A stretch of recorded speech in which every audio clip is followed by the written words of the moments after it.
Hello friends, welcome back to study mania. इस video में हम लोग बिहार दरोगा एडुटेरिया का प्रैक्टिस सेट नंबर 14 को डिस्कस करने वाले हैं। तो आइए शुरू करते हैं।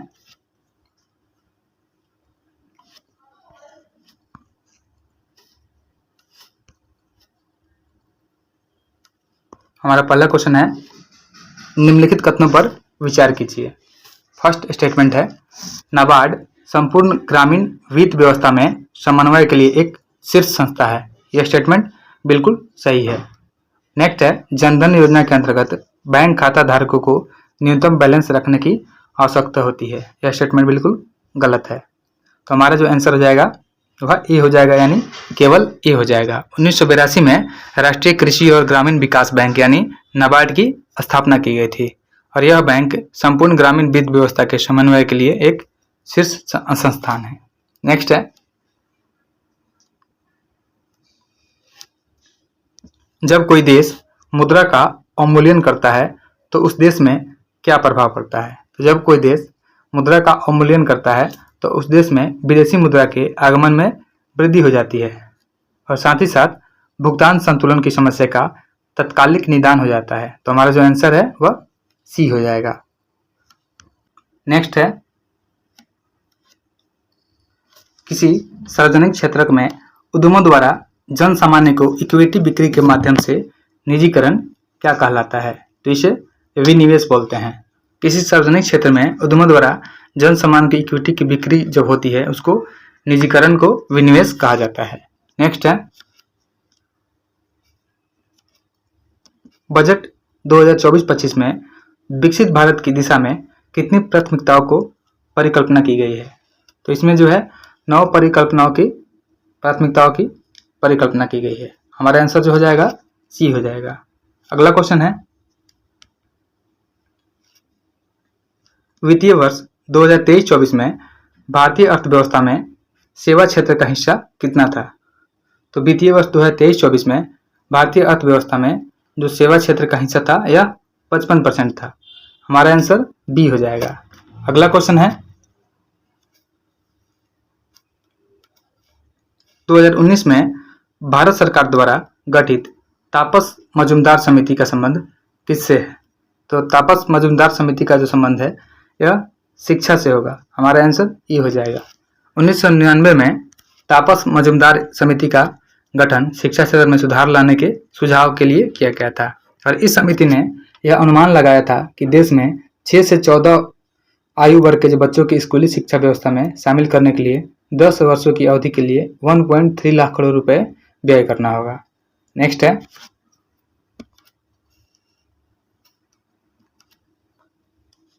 ACE2 क्या है, यानी H2 क्या है। तो ये होता है प्रोटीन होता है।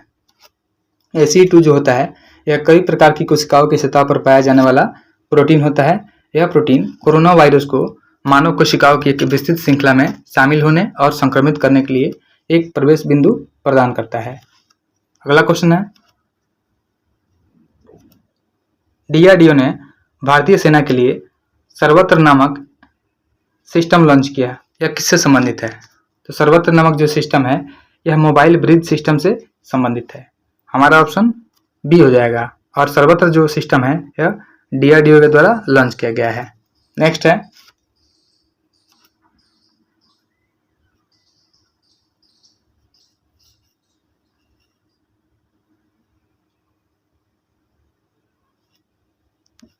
संपूर्णता अभियान किसके द्वारा प्रारंभ किया गया है। तो जो संपूर्णता अभियान है यह नीति आयोग के द्वारा प्रारंभ किया गया है। नीति आयोग ने 4 जुलाई से 30 सितंबर 2024 तक चलने वाले 3 महीने का अभियान संपूर्णता अभियान का शुरुआत किया था। नेक्स्ट है, हाल ही के दिनों में चर्चा में रहा ब्लू लाइन सीमा किन 2 देशों के मध्य स्थित है। जो ब्लू लाइन सीमा है यह इजराइल और लेबनान के बीच में स्थित है और यह इंपॉर्टेंट क्वेश्चन है, इसे याद रखना है। इजराइल और लेबनान के बीच में है ब्लू लाइन तथा ब्लू लाइन ही इन दोनों देशों के बीच की सीमा निर्धारित करती है और इस रेखा को संयुक्त राष्ट्र द्वारा 2000 ईस्वी में निर्धारित किया गया था। अगला क्वेश्चन है,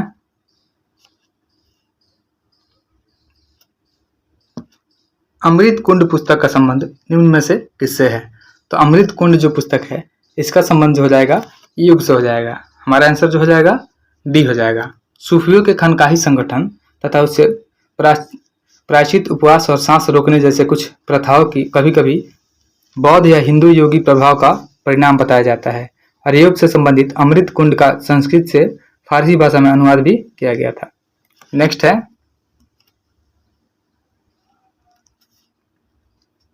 एज ऑफ कंसेंट एक्ट के तहत लड़कियों के लिए विवाह की आयु कितनी निर्धारित की गई थी?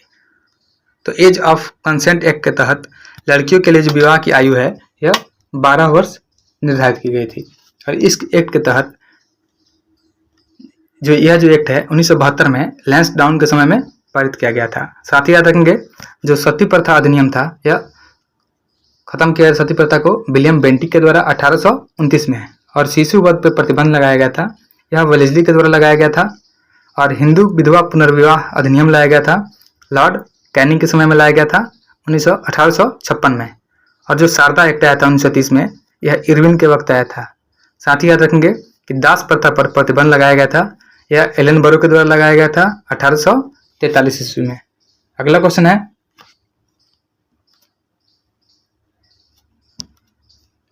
आखेट अभियान का संबंध निम्न में किससे है?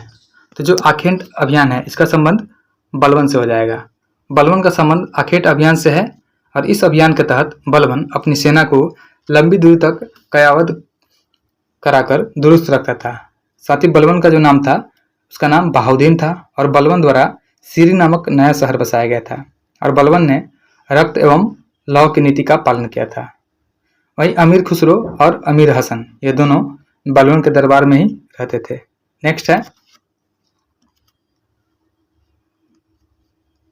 विजयनगर साम्राज्य की राजभाषा निम्न में क्या थी? तो विजयनगर साम्राज्य की जो भाषा थी वह तेलुगु थी।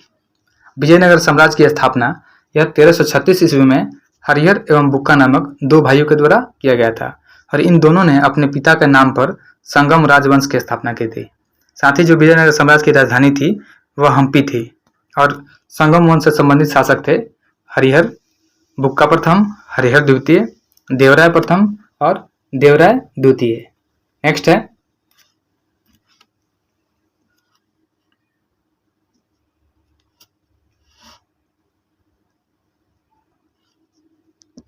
सैंधव सभ्यता स्थल सूतकांगेडोर निम्नलिखित में से किस नदी के किनारे स्थित है? तो सैंधव सभ्यता से जो संबंधित है सूतकांगेडोर यह दास नदी के किनारे स्थित है। हमारा आंसर डी हो जाएगा। साथ ही याद रखेंगे जैसे धौलावीरा है, तो धौलावीरा जो है यह लूनी नदी के किनारे स्थित है। वैसे ही रंगोई नदी के किनारे है बनमाली, सतलज के किनारे है रोपड़ और रावी के किनारे है हड़प्पा, मादर नदी के किनारे है रंगपुर और घग्गर नदी के किनारे है कालीबंगन। नेक्स्ट है तृतीय बौद्ध संगीति का आयोजन किसके शासनकाल में किया गया था? तो तीसरा जो बौद्ध संगीति है इसका आयोजन अशोक के काल में किया गया था। साथ ही याद रखेंगे जो प्रथम बौद्ध संगीति हुई थी यह राजगीर में अजातशत्रु के काल में हुई थी। दूसरी बौद्ध संगीति हुई थी यह वैशाली में कालाशोक के काल में हुई थी। तीसरी बौद्ध संगीति पाटलिपुत्रा में अशोक के काल में, और चौथी बौद्ध संगीति कश्मीर में हुई थी कनिष्क के काल में। और साथ ही याद रखना है कि चतुर्थ बौद्ध संगीति के बाद बौद्ध धर्म जो है दो भागों में बट गया था, और बौद्ध धर्म में पुनर्जन्म की मान्यता है। साथ ही याद रखना है कि बौद्ध धर्म में सम्मिलित होने के लिए न्यूनतम आयु जो है यह 15 वर्ष थी, और बौद्ध धर्म के प्रतिपादक जो थे गौतम बुद्ध थे, और गौतम बुद्ध के बेटे का नाम राहुल था। नेक्स्ट है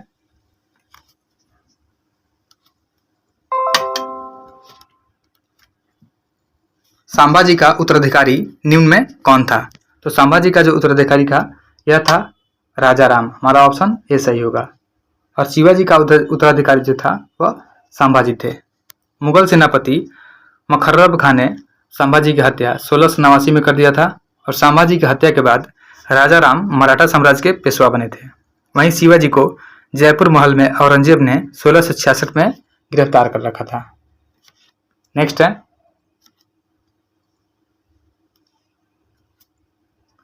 लॉर्ड विलियम बेंटिक ने मैसूर को किस वर्ष अपने अधिकार क्षेत्र में शामिल किया था? तो लॉर्ड विलियम बेंटिक ने मैसूर को 1831 ईस्वी में अपने अधिकार क्षेत्र में शामिल किया था। हमारा आंसर जो हो जाएगा सी हो जाएगा। और विलियम बेंटिक का जो कार्यकाल था यह 1828 से लेकर के 1835 तक था। 1833 में चार्टर एक्ट के द्वारा इसे भारत का पहला गवर्नर जनरल भी घोषित किया गया था। साथ ही विलियम बेंटिक ने 1829 में सती प्रथा को कानून को खत्म किया था और उसने 1831 में मैसूर को तथा कुर्ग एवं मध्य कचेर को 1834 में अपने अधिकार में मिलाया था। नेक्स्ट है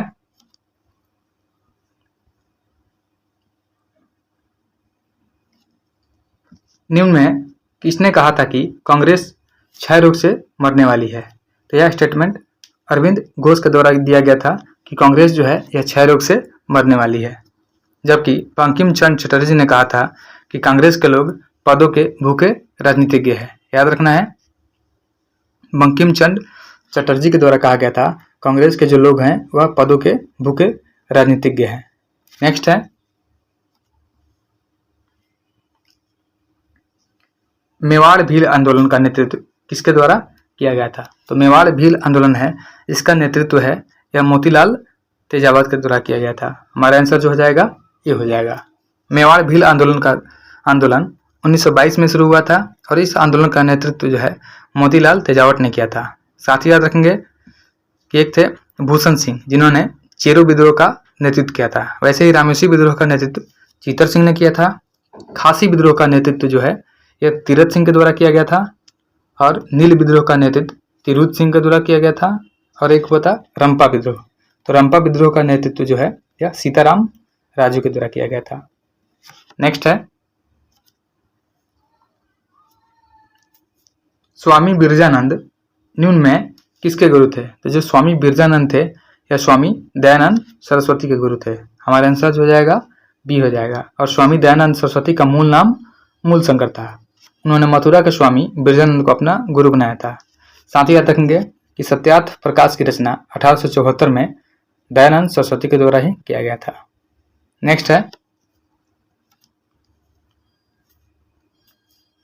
निम्नलिखित युद्ध एवं घटित वर्ष का कौन सा मिलाप सही नहीं है? देखते हैं। रूहेला का जो युद्ध हुआ था यह हुआ था 1774 में, यह स्टेटमेंट सही है। और जो खुर्दा का युद्ध हुआ था यह हुआ था 1795 में, जो गलत दिया हुआ है। खुर्दा का युद्ध हुआ था 1795 में, तो सही नहीं है पूछा। हमारा आंसर जो हो जाएगा बी हो जाएगा। और चंदेरी का युद्ध 1528 में हुआ था। ताली कोटा का युद्ध जो हुआ था यह 1565 में हुआ था। साथ ही हम लोग याद रखेंगे कि प्लासी का जो युद्ध हुआ था यह 1757 में हुआ था। उसके बाद 1760 में हुआ था बांडीवास का युद्ध, जिसमें फ्रांसीसी अंग्रेजों से हार गए थे। उसके बाद 1764 में हुआ था बक्सर का युद्ध। 1774 में रूहले का युद्ध और खुर्दा का युद्ध 95 में हुआ था। और ताली कोटा का जो युद्ध हुआ था यह 1565 ईस्वी में हुआ था। नेक्स्ट है हाल ही में किस देश ने दुनिया का पहला लकड़ी से बना लिग्रोसैट का निर्माण किया है? तो यह किया गया है जापान के द्वारा। जापान द्वारा लकड़ी का उपग्रह लिग्नोसैट विकसित किया गया है। लिग्नोसैट नामक यह उपग्रह मैग्नेलिया नामक लकड़ी से बना है और इस उपग्रह को स्पेस एक्स रॉकेट से प्रक्षेपित किया जाएगा। नेक्स्ट है पेरिस पैरालंपिक 2024 का शुभंकर क्या था? पेरिस पैरालंपिक 2024 का जो शुभंकर था वह फ्रीज था। पेरिस पैरालंपिक में उद्घाटन ध्वजवाहक भाग्यश्री यादव और सुमित अंतिल थे। वहीं समापन ध्वजवाहक जो थे प्रीति पॉल और हरविंदर सिंह थे। और भारत ने कुल 29 पदक जीते, जिसमें 7 स्वर्ण, 9 रजत और 13 कांस्य जीते। और भारत की पेरिस ओलंपिक में 18वीं रैंक रही थी। याद रखेंगे भारत की जो रैंक थी 18वीं थी। और प्रथम स्थान पर जो है वह चीन था, टोटल 220 पदकों के साथ। दूसरे स्थान पर ग्रेट ब्रिटेन कुल 124 पदक और साथ ही तीसरे स्थान पर संयुक्त राज्य अमेरिका 105 पदक के साथ रहा था। नेक्स्ट है भारत और अमेरिका के बीच होने वाला संयुक्त सैन्य अभ्यास युद्ध अभ्यास 2024 का आयोजन कहाँ किया गया? तो यह किया गया था राजस्थान में। युद्ध अभ्यास जो था भारत और अमेरिका के बीच होने वाला संयुक्त सैन्य अभ्यास है और 2024 में युद्ध अभ्यास के 20वां संस्करण का आयोजन राजस्थान में किया गया था। याद रखना है 2024 का यह 20वां संस्करण था और इसका जो शुरुआत हुआ था यह 2004 में किया गया था। नेक्स्ट है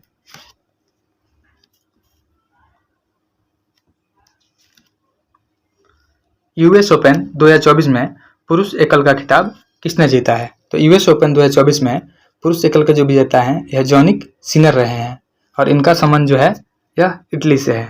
जॉनिक सिनर हमारा आंसर हो जाएगा और यह इटली के हैं। वहीं उप विजेता जो हैं वह टेलर फ्रिट्ज थे, यह उप विजेता रहे हैं। और यूएस ओपन में महिला एकल के विजेता हैं आर्यन साबालेंका जो बेलारूस की हैं। नेक्स्ट है एशिया की सबसे बड़ी इथेनॉल फैक्ट्री कहाँ बनाया जा रहा है? तो एशिया का जो सबसे बड़ा इथेनॉल फैक्ट्री है यह बिहार में बनाया जा रहा है। हमारा आंसर जो हो जाएगा बी हो जाएगा और इसे जमुई जिले के चकाई प्रखंड के उरुवा भलवा गांव में बनाया जा रहा है और 2025 में यह चालू भी हो जाएगा। नेक्स्ट है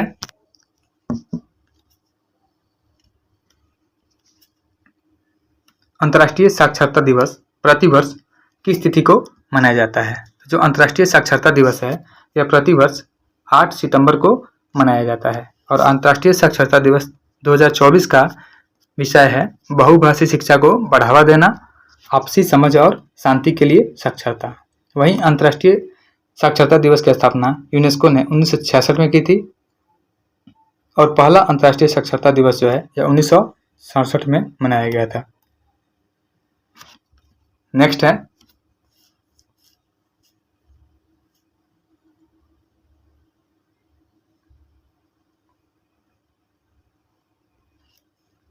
नवदीप सिंह ने पेरिस ओलंपिक में स्वर्ण पदक जीता है, उनका संबंध किस राज्य से है? तो जो नवदीप सिंह हैं जिन्होंने पेरिस पैरा ओलंपिक में स्वर्ण पदक जीता है वे हरियाणा के हैं। हमारा आंसर बी हो जाएगा। नवदीप सिंह ने पुरुषों की जेवलिन F41 में स्वर्ण पदक जीता है और भारत ने पेरिस पैरा ओलंपिक में कुल 29 पदक जीते हैं जबकि पेरिस ओलंपिक में भारत को कुल 6 पदक मिला है। अगला क्वेश्चन है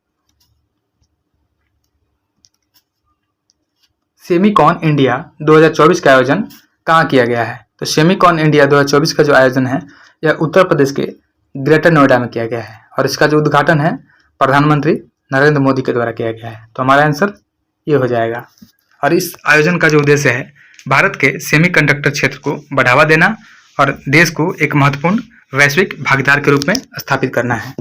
नेक्स्ट है हाल ही में किस राज्य द्वारा सुरक्षित सफर सुविधा नाम से महिलाओं के लिए सेवा शुरू की गई है? तो यह किया गया है बिहार सरकार के द्वारा। हमारा आंसर सी हो जाएगा।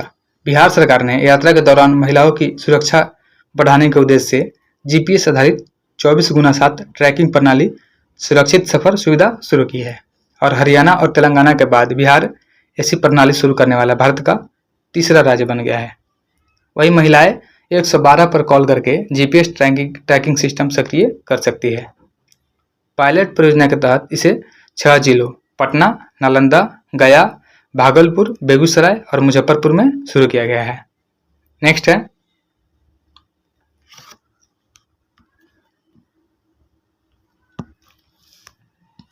फोर्ब्स 2024 के अनुसार भारत की सबसे अमीर महिला कौन है जो दुनिया की सबसे अमीर महिलाओं की सूची में 5वें स्थान पर है? तो यह है सावित्री जिंदल। याद रखेंगे जो सावित्री जिंदल है यह फोर्ब्स 2024 के अनुसार सूची के अनुसार भारत की सबसे अमीर महिला सावित्री जिंदल है और इनका नेटवर्थ जो है यह 39.2 अरब डॉलर है और दुनिया में सबसे अमीर महिलाओं की सूची में सावित्री जिंदल का जो स्थान है यह 5वां है। और रेखा झुंझुनवाला यह भारत की दूसरी सबसे अमीर महिला है जिनका नेटवर्थ जो है 8.5 अरब डॉलर है और दुनिया की सबसे अमीर महिला फ्रैंकोइस बेटेनकोट मेयर्स हैं जिनकी संपत्ति 89.5 बिलियन डॉलर है। नेक्स्ट है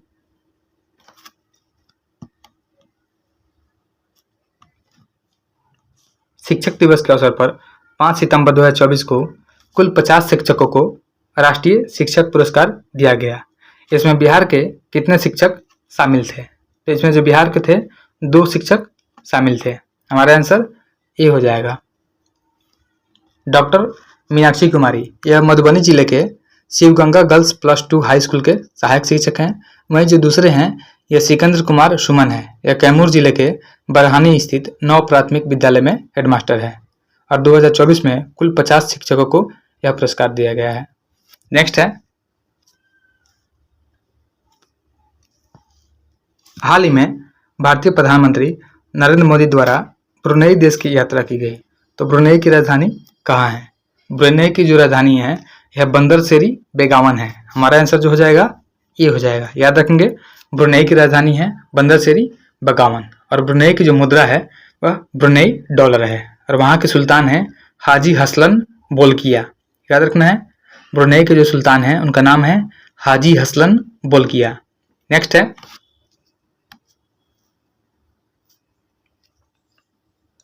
सतहत्तरवां भारतीय सेना दिवस 15 जनवरी 2025 को मनाया गया। इस वर्ष इसका थीम क्या था? तो जो 77वां भारतीय सेना दिवस 15 जनवरी 2025 को मनाया गया है, तो 2025 में इसका जो थीम था यह था समर्थ भारत सक्षम भारत। हमारा आंसर जो हो जाएगा ये हो जाएगा।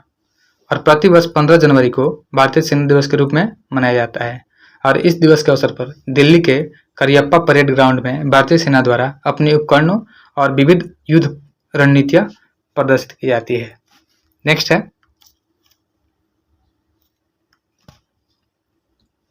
विश्व निवेश रिपोर्ट 2024 में भारत का स्थान कितना है? तो विश्व निवेश रिपोर्ट 2024 में जो भारत का स्थान है वह 15वां स्थान है और यह रिपोर्ट जो है अंकटाड के द्वारा जारी किया जाता है और इसमें भारत का रैंक 15 है, जबकि 2022 में भारत का स्थान 8वां था और इसमें जो प्रथम स्थान पे है वह यूएसए यानी अमेरिका है। नेक्स्ट है,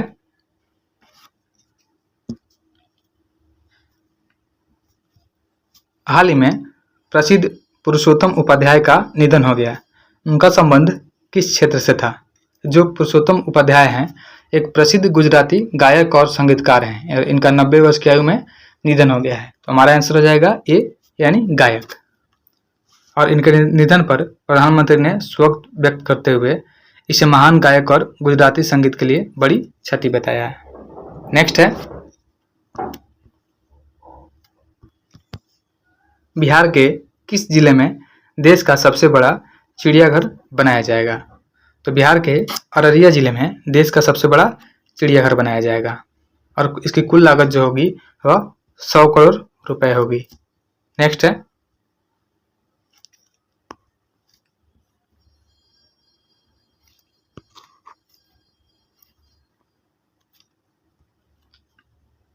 हाल ही में किस देश ने राइट टू डिस्कनेक्ट कानून पास किया है? तो राइट टू डिस्कनेक्ट कानून जो है यह ऑस्ट्रेलिया में पास किया गया है और यह कानून ऑस्ट्रेलियाई कर्मचारियों को उनके सामान्य कार्य घंटों के बाहर कॉल और ईमेल जैसे कार्य संबंधित संचार को अनदेखा करने की अनुमति देता है। अगला क्वेश्चन है, 17वें राष्ट्रीय फिल्म पुरस्कार में सर्वश्रेष्ठ हिंदी फिल्म के लिए किस फिल्म को चुना गया है? तो सर्वश्रेष्ठ हिंदी फिल्म के लिए 17वें राष्ट्रीय फिल्म पुरस्कार में गुलमोहर को चुना गया है। हमारा आंसर बी हो जाएगा। वहीं सर्वश्रेष्ठ फीचर फिल्म का अवार्ड जो है वह आटम को दिया गया है और सर्वश्रेष्ठ लोकप्रिय फिल्म का अवार्ड कंटारा को दिया गया है और सर्वश्रेष्ठ अभिनेता ऋषभ शेट्टी और सर्वश्रेष्ठ अभिनेत्री नित्या मेनन व मानसी परेख रही हैं। नेक्स्ट है,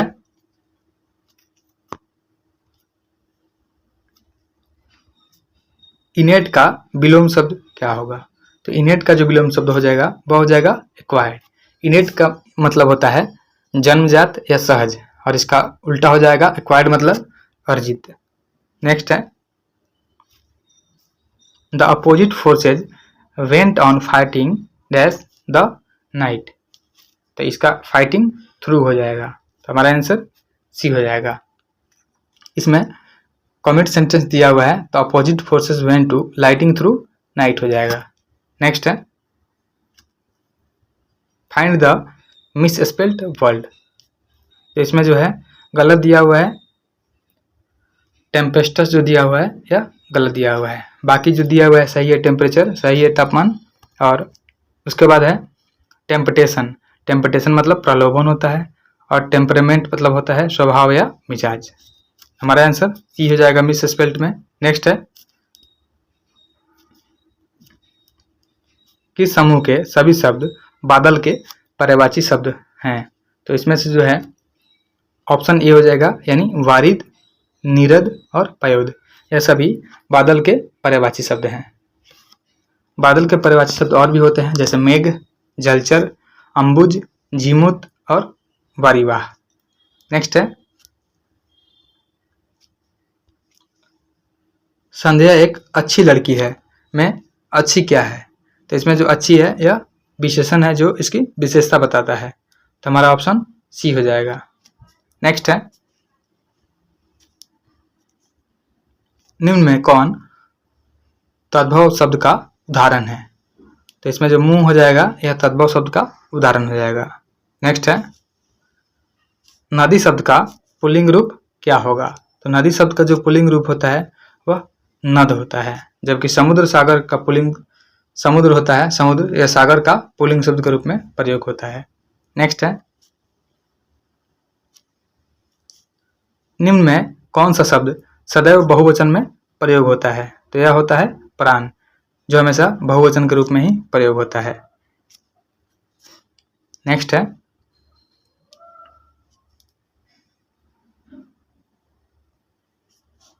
2024 के जारी आंकड़ों के अनुसार भारत में कुल बाघों की संख्या कितनी है? तो भारत में जो कुल बाघों की संख्या है यह 3682 हो जाएगा। हमारा ऑप्शन डी सही हो जाएगा। वहीं 1973 में प्रोजेक्ट टाइगर के तहत भारत में बाघों के संरक्षण पर कार्य किया जा रहा है। नेक्स्ट है, प्रसिद्ध पुस्तक माई वेलवेट लाइफ पुस्तक के लेखक कौन है? तो इनके जो लेखक हैं वह हैं अमिताभ कुमार। हमारा ऑप्शन बी सही हो जाएगा। अमिताभ कुमार की माई वेलवेट लाइफ या बिहार के एक छोटे से गांव के व्यक्ति जदुनाथ यानी जादू कुंवर और उनकी बेटी जो है जुगनू की कहानी है, जो तेजी से बदलते भारत में जीवन की चुनौतियों का सामना करता है। नेक्स्ट है,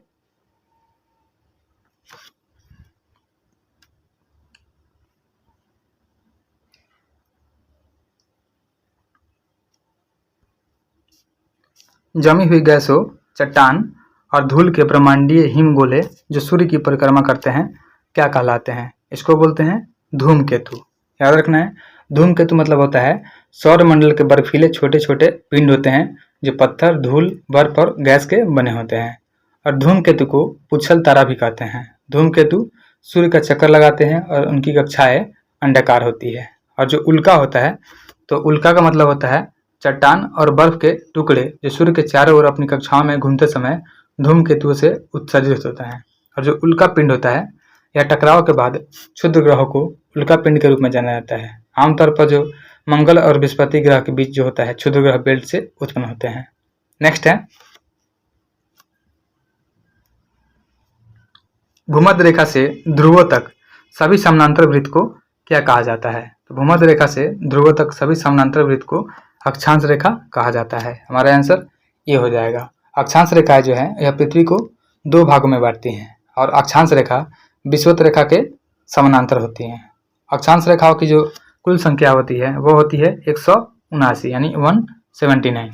वही भूमध्य रेखा की 0 डिग्री के रूप में दर्शाया जाता है और अक्षांश रेखाओं की 1 डिग्री की जो औसत रैखिक दूरी होती है वह लगभग 111 किलोमीटर होती है। और ध्रुवों की ओर बढ़ने पर अक्षांश का मान जो है बढ़ जाता है और ध्रुवों पर जो अक्षांश का मान होता है वह 90 डिग्री होता है। नेक्स्ट है, निम्नलिखित में कौन सा महासागर भूमध्य सागर तक फैला हुआ है? क्या हो जाएगा? अटलांटिक महासागर। जो अटलांटिक महासागर है यह विश्व का दूसरा सबसे बड़ा महासागर है। भूमध्य सागर यूरोप, उत्तरी अफ्रीका और पश्चिमी एशिया के बीच स्थित एक अंतर महाद्वीपीय सागर है और जिब्राल्टर जल डमरू के माध्यम से अटलांटिक महासागर से जुड़ा हुआ है। वहीं जो हिंद महासागर है यह विश्व का तीसरा सबसे बड़ा महासागर है और जो प्रशांत महासागर है यह विश्व का सबसे बड़ा महासागर है और जो आर्कटिक महासागर है यह विश्व का सबसे छोटा महासागर है। नेक्स्ट है, तटीय क्षेत्रों में रात के समय हवा स्थल से समुद्र की ओर चलती है क्योंकि पानी भूमि की तुलना में धीमी गति से ठंडा होता है। तो हमारा ऑप्शन जो हो जाएगा सी सही हो जाएगा। और समुद्र से स्थल की ओर बहने वाली जो हवा होती है वह समुद्री वायु कहलाती है। वहीं दोनों पानी की सतह और आसन्न भूमि की सतह के गर्म होने या ठंडा होने के बीच होने वाले अंतर से प्रेरित होती है। नेक्स्ट है,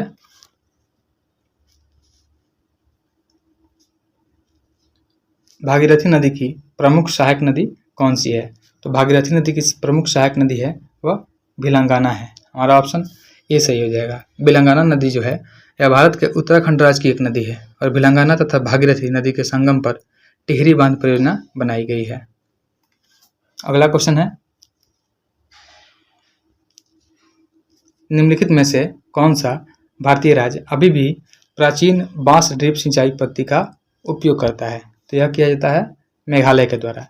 मेघालय राज्य जो है आज भी प्राचीन बांस ड्रिप सिंचाई पद्धति का प्रयोग करता है। बांस ड्रिप सिंचाई जो होती है इसमें बांस के पाइपों का प्रयोग करके धारा और झरने के जल का उपयोग किया जाता है। सिंचाई के प्रकार होते हैं जिसमें कुआं और ट्यूबवेल होता है, नहर होता है, टैंक होता है, ड्रिप होता है, स्प्रिंकलर होता है, नाली होता है और एक सर्च और खाई होता है। वहीं मेघालय में 3 पहाड़ियाँ हैं, गारो, खासी और जयंतिया। नेक्स्ट है,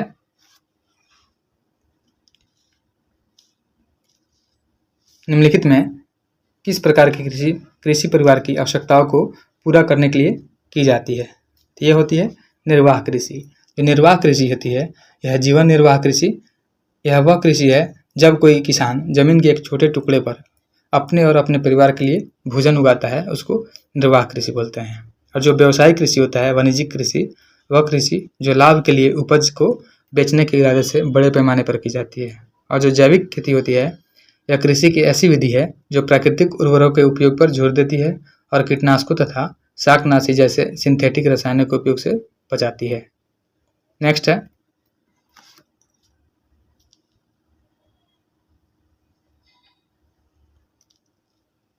निम्नलिखित में से किस मिट्टी को इसकी स्वखेती यानी सेल्फ कल्चरिंग विशेषता के कारण न्यूनतम जुताई की आवश्यकता होती है? तो यह होती है काली मिट्टी। हमारा आंसर ये हो जाएगा। काली मिट्टी को रेगुर मिट्टी भी बोलते हैं और यह खनिज मिट्टी का एक प्रकार है जिसका रंग काला होता है और यह मिट्टी कार्बन से समृद्ध होती है और इसमें ह्यूमस जो होता है भरपूर मात्रा में पाया जाता है।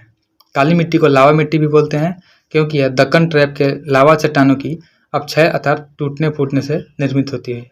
और लेटराइट मिट्टी जो होती है तो यह आयरन ऑक्साइड और एल्युमिनियम से भरपूर, यह रबड़, नारियल और गेहूं के उत्पादन के लिए उपयुक्त होती है। नेक्स्ट है, मात्रा के अनुसार वायुमंडल में मौजूद गैसों का घटता क्रम है। तो वायुमंडल में मौजूद का घटता क्रम जो देखेंगे तो सबसे पहले ज़्यादा वाले को रखेंगे तो सबसे ज़्यादा जो होता है वह नाइट्रोजन होता है, उसके बाद ऑक्सीजन होता है, फिर आर्गन होता है, फिर उसके बाद नियॉन होता है, नियॉन के बाद कार्बन, फिर कार्बन डाइऑक्साइड, तब आर्गन होता है, यानी आर्गन जो है सबसे लास्ट में आएगा। तो हमारा जो आंसर हो जाएगा नाइट्रोजन, फिर ऑक्सीजन, ऑक्सीजन के बाद जो हो जाएगा नियॉन हो जाएगा और नियॉन के बाद कार्बन डाइऑक्साइड हो जाएगा। तब हमारा ऑप्शन बी सही हो जाएगा। Nitrogen, oxygen, neon, carbon dioxide और आर्गन। इसमें जो नाइट्रोजन है वह 78.08% पाया जाता है और ऑक्सीजन जो है यह 20% पाया जाता है। उसके बाद आर्गन जो है यह 0.9% और कार्बन डाइऑक्साइड जो है 0.6। नेक्स्ट है,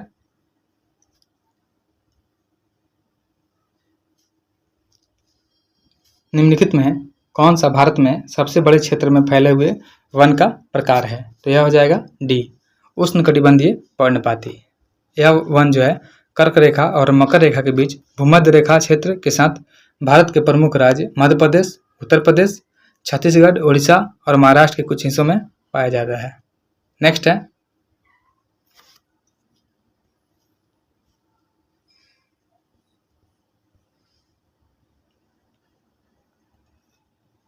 भारतीय संदर्भ में राज्यों के संघ के अर्थ के संबंध में निम्नलिखित में से कौन सा कथन गलत है?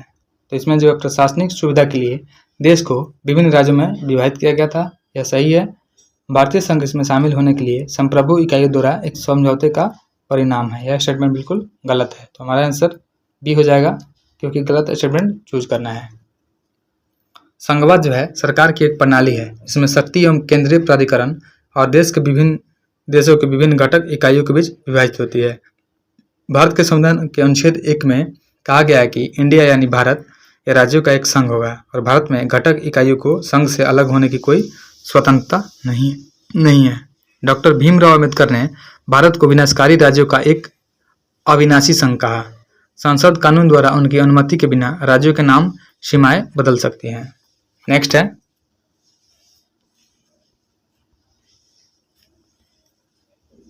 भारत के संविधान के अनुच्छेद 361 के अनुसार निम्नलिखित में से कौन अपने पद की शक्तियों के प्रयोग और कर्तव्यों के पालन के लिए किसी भी अदालत के प्रति उत्तरदायी नहीं होगा? ये हो जाएगा राज्यपाल। हमारा आंसर सी हो जाएगा। भारतीय संविधान के अनुच्छेद 361 के अनुसार जो है भारत के राष्ट्रपति या किसी राज्य के राज्यपाल या किसी राज्य का प्रमुख अपने कार्यालय की शक्तियों और कर्तव्यों के प्रयोग और प्रदर्शन के लिए अभ्यास और प्रदर्शन में उसके द्वारा किए गए या किए जाने वाले किसी भी कार्य के लिए किसी भी न्यायालय में जवाबदेह नहीं होगा। नेक्स्ट है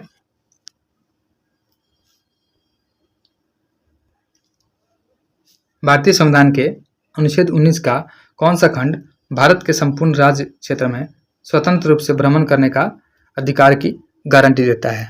तो यह है अनुच्छेद 19 का खंड डी। तो हमारा जो आंसर हो जाएगा ये हो जाएगा। भारतीय संविधान में जो अनुच्छेद 19 का 1 है ए, इसमें बोला गया है कि भाषण और अभिव्यक्ति की स्वतंत्रता है।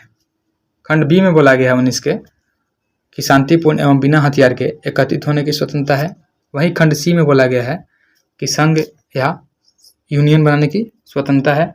वहीं डी में बोला गया है कि भारत के संपूर्ण राज्य क्षेत्र में स्वतंत्र रूप से भ्रमण करने की स्वतंत्रता है। ई में बोला गया है कि भारत के किसी भी क्षेत्र में निवास करने या बसने की स्वतंत्रता है। वहीं एफ में संपत्ति का अधिकार था, जिसे आर्टिकल 300 के ए में डाल दिया गया है और उसे लीगल राइट बना दिया गया है।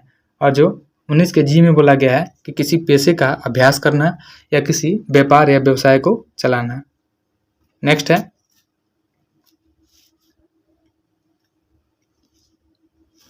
गैर कानूनी गतिविधि रोकथाम अधिनियम, जो आतंकवादी गतिविधियों में शामिल व्यक्तियों और संघों की कुछ गैर कानूनी गतिविधियों के लिए अधिक प्रभावी रोकथाम का प्रावधान करता है, को भारत में पहली बार किस वर्ष लागू किया गया था? तो इसे 1967 में लागू किया गया था और यह केंद्र सरकार को पूर्ण शक्ति प्रदान करता है और दोषियों के लिए मृत्युदंड और आजीवन कारावास का प्रावधान करता है। इसी प्रकार के और भी अधिनियम है, जैसे एक था FSPA यानी सशस्त्र बल विशेष शक्ति अधिनियम, यह 1958 में लाया गया था। आतंकवाद निरोधक अधिनियम जो है 2002 में लाया गया था और राष्ट्रीय जांच एजेंसी अधिनियम 2008 में लाया गया था और अपहरण निरोधी अधिनियम यह 2016 में लाया गया था। नेक्स्ट है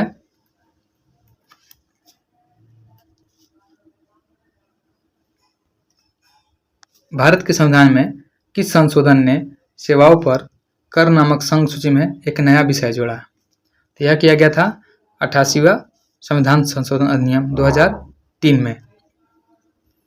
भारत के संविधान के 88वां संविधान संशोधन अधिनियम 2003 के तहत सेवाओं पर कर यह नामक संघ सूची में एक नया विषय जोड़ा गया।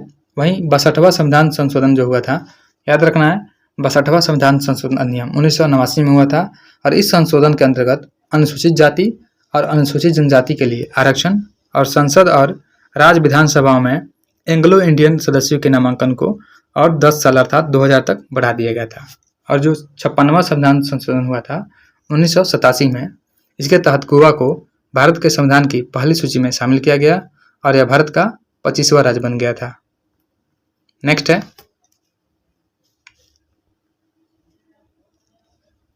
वर्ष 1990 में दिनेश गोस्वामी समिति का गठन निम्नलिखित में से किसके सिफारिश करने के लिए किया गया था? तो 1990 में दिनेश गोस्वामी समिति का जो गठन किया गया था यह चुनावी सुधार के लिए किया गया था। हमारा आंसर जो हो जाएगा सी हो जाएगा। और इस समिति की जो सिफारिश थी, सरकारी मिशनरी के दुरुपयोग को खत्म करना, चुनावों के लिए सार्वजनिक फंडिंग और चुनाव आयोग को मजबूत करना और उसकी स्वतंत्रता को सुरक्षित करना। नेक्स्ट है, निम्नलिखित में से कौन उच्चतम न्यायालय की सहायक शक्तियों के लिए प्रावधान कर सकता है? तो यह भारत की संसद है जो उच्चतम न्यायालय की सहायक शक्तियों के लिए प्रावधान कर सकता है। भारत के राष्ट्रपति जो है ये इसके बारे में अनुच्छेद 52 से 62 तक दिया गया है जो भाग 5 में है, और भारत की संसद के बारे में आर्टिकल 79 से 122 तक दिया हुआ है, और सर्वोच्च न्यायालय के बारे में अनुच्छेद 124 से लेकर के 47 तक दिया हुआ है। नेक्स्ट है,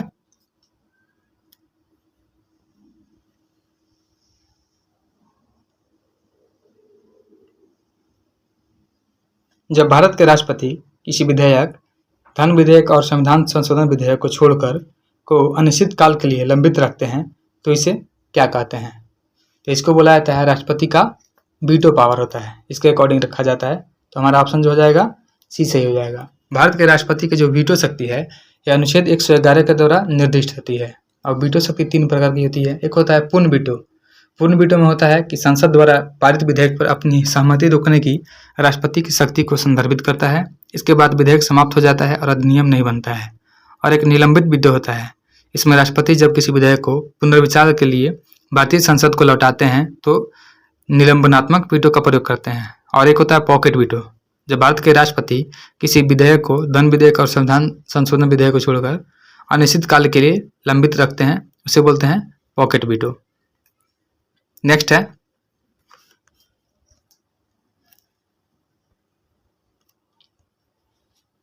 सर्वोच्च न्यायालय या उच्च न्यायालय के न्यायाधीश को संसद द्वारा निम्नलिखित में से किसके जरिए हटाया जा सकता है? तो उसे विशेष बहुमत के द्वारा हटाया जा सकता है। भारतीय संविधान का अनुच्छेद 249 के अनुसार विशेष बहुमत के लिए उपस्थित और मतदान करने वाले 2/3 सदस्यों की बहुमत की आवश्यकता होती है, यानी 2/3 बहुमत के साथ हटाया जा सकता है। उदाहरण के लिए यदि राज्यसभा में 245 सदस्यों में से केवल 185 उपस्थित हैं और मतदान कर रहे हैं तो अनुच्छेद 249 के अनुसार आवश्यक विशेष बहुमत 101 को होना चाहिए। साधारण बहुमत सदन में उपस्थित और मतदान देने वाले सदस्यों के 50% से अधिक बहुमत को प्रदर्शित करता है, यानी 50% + 1 को साधारण बहुमत बोलते हैं। और जो विशेष बहुमत होता है यह 2/3 होता है। नेक्स्ट है,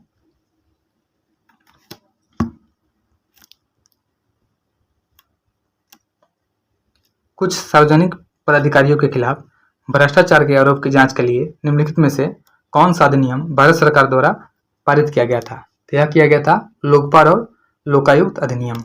ऑप्शन डी सही हो जाएगा। लोकपाल और लोकायुक्त अधिनियम यह भारत सरकार द्वारा कुछ सार्वजनिक पदाधिकारियों के खिलाफ भ्रष्टाचार के आरोपों की जांच के लिए पारित किया गया था। और गणतंत्र दिवस 26 जनवरी 1950 को भारत के संविधान की शुरुआत का प्रतीक है। उद्घाटन समारोह इंडिया गेट पर अमर जवान ज्योति पर माल्यार्पण के साथ शुरू हुआ था। नेक्स्ट है,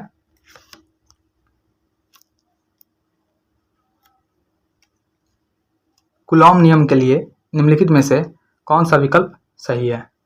तो इसमें ऑप्शन सी सही है, केवल बिंदु आवेश के लिए मान्य होगा। कूलॉम का नियम बोलता है कि दो आवेशित वस्तुओं के बीच विद्युत बल वस्तुओं पर आवेश की मात्रा के गुणनफल के समानुपाती होता है और दो आवेशों के बीच की दूरी वर्ग के समानुपाती होता है। नेक्स्ट है,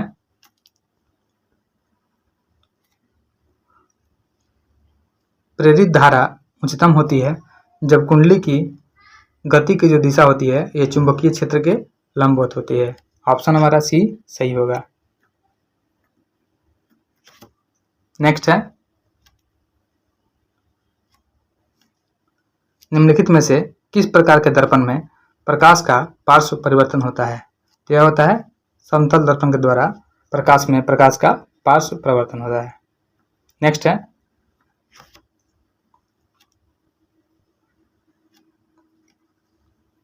घर्षण कम करने वाले पदार्थों को क्या कहा जाता है? तो घर्षण कम करने वाले जो पदार्थ होते हैं उन्हें स्नेहक कहा जाता है। कोई भी पदार्थ जो दो या दो से अधिक गतिशील सतहों के बीच घर्षण को कम करने के उद्देश्य से भौतिक रूप में एकीकृत होता है उसे स्नेहक बोलते हैं, जैसे ग्रीस, तेल इत्यादि। नेक्स्ट है,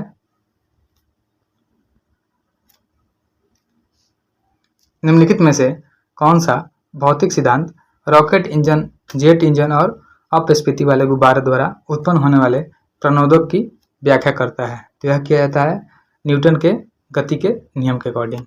न्यूटन की गति के तीसरे नियम का सिद्धांत है रॉकेट इंजन, जेट इंजन और अपस्फीति वाले गुब्बारे द्वारा उत्पन्न होने वाले प्रणोदक की व्याख्या करता है। और इस नियमानुसार प्रत्येक क्रिया के लिए एक समान और विपरीत प्रतिक्रिया होती है। तो हमारा आंसर ए सही होगा। नेक्स्ट है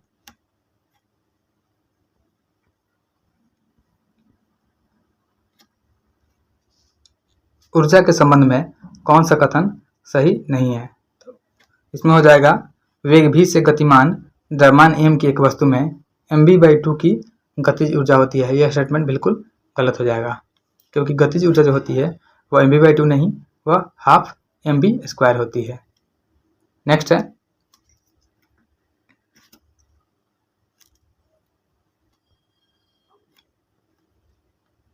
निम्नलिखित में से किस उपकरण का उपयोग किसी व्यक्ति की आंखों के अंदर के दाब को मापने के लिए किया जाता है। तो यह होता है टोनोमीटर। याद रखेंगे, टोनोमीटर होता है, इसका उपयोग किसी व्यक्ति की आंखों के अंदर के दाब को मापने के लिए किया जाता है। और एक होता है विस्कोमीटर। तो जो विस्कोमीटर होता है इसका प्रयोग जो है यह द्रवों की श्यानता मापने के लिए किया जाता है। और जो वोडोमीटर होता है, तो वोडोमीटर से साइकिल या कार जैसे वाहन द्वारा तय की गई दूरी को मापने के लिए किया जाता है। और एक होता है मैक मीटर। तो मैक मीटर जो है यह उड़ान उपकरण है जो वायु की गति और ध्वनि की गति का अनुपात बताता है। नेक्स्ट है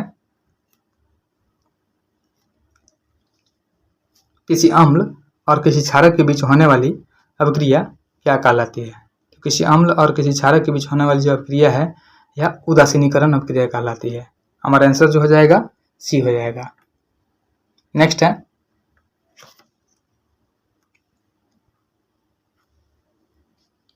किसी यौगिक संरचना में 4 कार्बन परमाणुओं के साथ संतृप्त लघु श्रृंखला वसीय अम्ल शामिल है, जो आमतौर पर जंतु और वसा और पौधों के तेल में स्टीरीकृत रूप में पाया जाता है। वह होता है ब्यूटेरिक एसिड। ब्यूटेरिक एसिड जो होता है इसका फॉर्मूला होता है C4H8O2। याद रखेंगे, ब्यूटेरिक एसिड का फॉर्मूला C4H8O2। इस यौगिक संरचना में 4 कार्बन परमाणुओं के साथ असंतृप्त लघु श्रृंखलावसीय अम्ल शामिल है, जो आमतौर पर जंतु वसा और पौधों के तेल में स्टीरीकृत के रूप में पाया जाता है। नेक्स्ट है एल्कोहल या फिनॉल जैसे हाइड्रोक्सिल यौगिक के साथ ऑक्सो एसिड की अभिक्रिया से कौन सा क्रियात्मक समूह यौगिक प्राप्त होता है। तो यह होता है एस्टर। एस्टर जो होता है एक रासायनिक यौगिक है जो एक अम्ल से प्राप्त होता है, जिससे कम से कम एक जो होता है OH हाइड्रोक्सिल समूह को एक एल्काइल समूह जो होता है O उसके द्वारा प्रतिस्थापित किया जाता है, जैसा कि कार्बोक्सिलिक एसिड और एक अल्कोहल को प्रतिस्थापन प्रक्रिया में होता है। नेक्स्ट है निम्नलिखित धातुओं में से अवध सारणी में उनके स्थान के आधार पर असंगत धातु का चयन कीजिए। तो इसमें जो हो जाएगा मैग्नीशियम हमारा आंसर हो जाएगा, क्योंकि जो लिथियम, सोडियम और पोटेशियम है यह अवध सारणी 1A के समूह से संबंधित है। जो केवल मैग्नीशियम है यह अवध सारणी के 2A समूह से संबंधित है, इसलिए हमारा आंसर जो हो जाएगा मैग्नीशियम हो जाएगा। और ये जो मैग्नीशियम 12 है यह क्षारीय मृदा धातु है, और जो 1A का समूह है यह क्षार धातु समूह है। नेक्स्ट है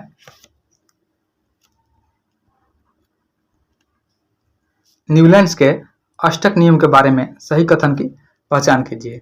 तो न्यूलैंड के जो अष्टक कथन है उसके अकॉर्डिंग हमारा ऑप्शन डी हो जाएगा। उन्होंने सबसे कम परमाणु द्रव्यमान या हाइड्रोजन वाले तत्व से आरंभ किया और थोरियम पर समाप्त किया, जो 56वां तत्व था। उसमें टोटल 56 तत्व थी न्यूलैंड्स के अष्टक नियम में। नेक्स्ट है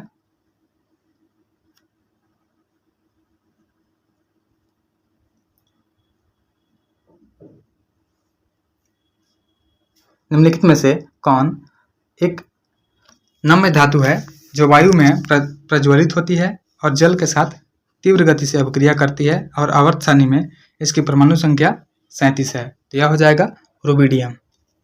रुबिडियम जो होता है इसका संकेत होता है Rb, और यह क्षार धातु समूह में एक बहुत नम्य सफेद भूरे रंग की धातु है, और इसका उपयोग जो है चश्मा में, आतिशबाजी में लाल बैंगनी लाल रंग में, फाइबर ऑप्टिक्स दूर संचार प्रणाली में और रात दृष्टि उपकरणों में किया जाता है। नेक्स्ट है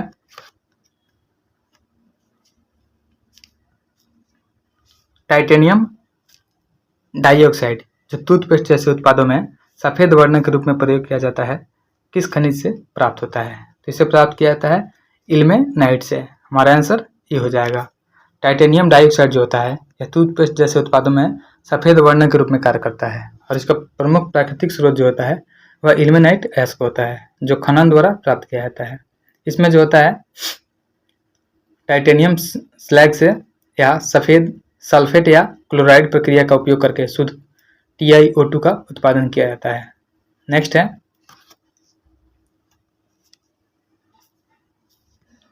लोहे की कीलें कॉपर सल्फेट विलयन में डूबने के बाद किस रंग की हो जाती है? जो लोहे की कीलें होती है वह कॉपर सल्फेट के विलयन में डूबने के बाद भूरी हो जाती है। हमारा आंसर सी सही हो जाएगा। आयरन कील Fe जो होता है यह नीला कॉपर सल्फेट होता है CuSO4, जबकि इसमें कील रखी जाती है तो Fe तांबे की तुलना में अधिक अपक्रियाशील होता है और यह कॉपर सल्फेट से तांबे को विस्थापित कर देता है और फेरस सल्फेट बनाता है जो हरे नीले रंग का होता है, और तांबा कील के चारों ओर जमा को विस्थापित करता है और इसमें इसका रंग जो होता है लाल और भूरा हो जाता है। नेक्स्ट है पारिस्थितिकी तंत्र की उत्पादकता निम्नलिखित में से किसको मिलाकर बनती है? तो यह बनती है शुद्ध प्राथमिक उत्पादकता और सकल प्राथमिक उत्पादकता के साथ। नेक्स्ट है लाल शैवाल में वनस्पति जनन कैसे होता है? तो लाल शैवाल में जो वनस्पति जनन होता है यह विखंडन के द्वारा होता है। हमारा आंसर ये खंडन से होता है, विखंडन नहीं होगा।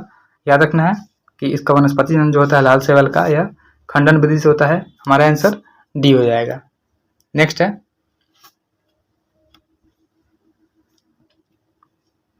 कोशिका विभाजन के दौरान एक नई कोशिका भित्ति का निर्माण होता है जिसके बाद संचय होता है, तो यह फ्रैगमोप्लास्ट होता है। फ्रैगमोप्लास्ट एक पादप कोशिका विशेषकर बेलनाकार संरचना है जो कुछ समय बाद साइटोकाइनेसिस के दौरान बनती है, और जो पेरिप्लाज्म होता है ये कोशिका भित्ति और प्लाज्मा झिल्ली के बीच का क्षेत्र को बोलते हैं। नेक्स्ट है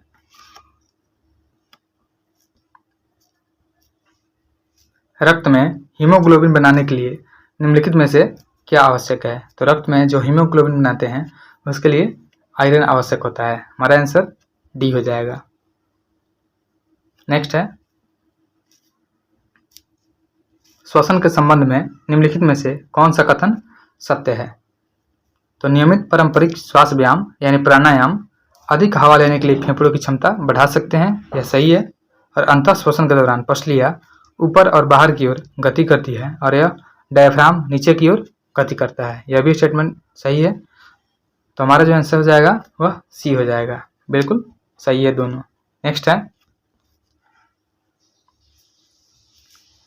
किस भोजन को पचाने के लिए छोटी आंत की लंबी होने की आवश्यकता होती है? तो यह होता है घास। घास को पचाने के लिए जो छोटी आंत होती है उसे लंबी होने की आवश्यकता होती है। घास में होता है सेलुलोज, जिसे पचाने के लिए अधिक समय लगता है, इसलिए इसे पचाने के लिए जीवों में लंबी आंतों का होना आवश्यक है। वहीं मांस को पचाना आसान होता है क्योंकि इसे पचाने के लिए छोटी आंत की आवश्यकता होती है, और बड़ी आंत का काम जो होता है वह पानी और इलेक्ट्रोलाइट्स को अवशोषित करना होता है और विटामिन का उत्पादन करना और अवशोषित करना होता है। नेक्स्ट है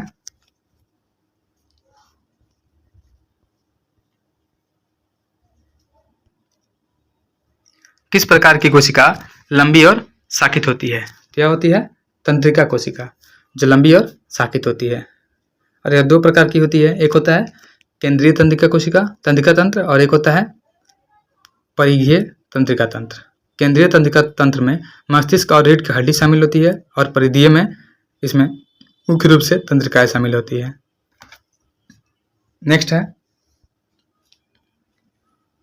निम्नलिखित में से कौन पादप जगत द्विबीजपत्री और एक बीजपत्री में विभक्त होता है?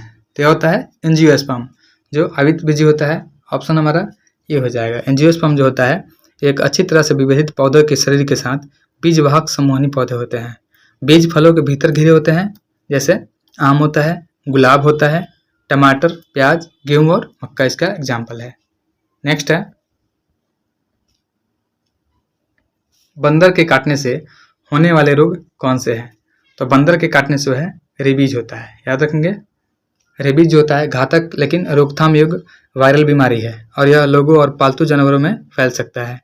यदि उन्हें कुत्ता, चमगादड़, बंदर, लोमड़ी जैसे पागल जानवरों ने काट लिया या खरोच दिया तब हो जाता है रेबीज। यानी रेबीज जो होता है यह कुत्ते के काटने से, चमगादड़, बंदर और लोमड़ी के काटने से हो सकता है। और बंदर के काटने से होने वाले जोखिमों में गंभीर घाव, संक्रमण, हर्पीस बी वायरस और रेबीज शामिल है। नेक्स्ट है, वृद्ध व्यक्तियों को मोतियाबिंद हो जाने पर क्या हो सकता है? तो जब वृद्ध व्यक्तियों को मोतियाबिंद हो जाता है तो वृद्धावस्था में व्यक्तियों का क्रिस्टलीय लेंस दुधिया और धुंधला हो जाता है। हमारा आंसर सी हो जाएगा। और मोतियाबिंद तब विकसित होता है जब लेंस में प्रोटीन क्षतिग्रस्त हो जाता है और आपस में चिपक जाता है। इससे लेंस से होकर आपके रेटिना तक पहुंचने वाली रोशनी की मात्रा जो हो जाती है कम हो जाती है।